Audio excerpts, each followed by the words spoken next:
Namaste people. Recently I have visited Kodikura Papucharu restaurant. కోడికూర పప్పుచారు అంటేనే south ఇండియన్స్కి ఒక comfort meal. ఇక ఈ రెస్టారెంట్ అంబియన్స్ విషయానికి వచ్చేస్తే 5/5 ఇచ్చేయచ్చు. ఎవ్రీడే స్పెషల్స్ అన్ని ఆ బోర్డు మీద మెన్షన్ చేసి ఉంచారు. లోపల ఫుల్ అయిపోతే బయట కూర్చోవడానికి వెయిటింగ్ హాల్ విత్ ఏసీ ఉంది. టెన్షన్ పడకండి. రెస్టారెంట్ అయితే చాలా స్పేషియస్గా ఉంది. మేమైతే ఆథెంటిక్గా sambar rice and chicken fry order చేసుకుందాం అనుకున్నాం, కానీ రొటీన్ అయిపోతుందేమో అని కోనసీమ మాంసం పుల్ల ఆర్డర్ చేసుకున్నాం.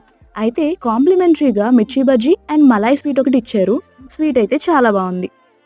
బిర్యానీ విషయానికి వచ్చేస్తే ఫ్లేవర్ఫుల్గా ఉంది రైస్. మటన్ చాలా టెండర్గా కుక్ అయింది. కాకపోతే స్పైస్ ఇష్టపడే వాళ్ళైతే ఆలోచించాలి. పెప్పర్ చికెన్ వింగ్స్ అయితే చాలా క్రంచీగా ఉన్నాయి. సాఫ్ట్నెస్ మిస్ అయింది అనిపించింది. ఆప్రికాట్ డిలైట్ అయితే చాలా క్రీమీగా యమ్మీగా అనిపించింది. ఇదొక్కటి తినేసి వచ్చేయచ్చు. కాకపోతే పోర్షన్ చాలా తక్కువ వచ్చింది అనిపించింది. ఓవరాల్గా ఈ రెస్టారెంట్కి 4/5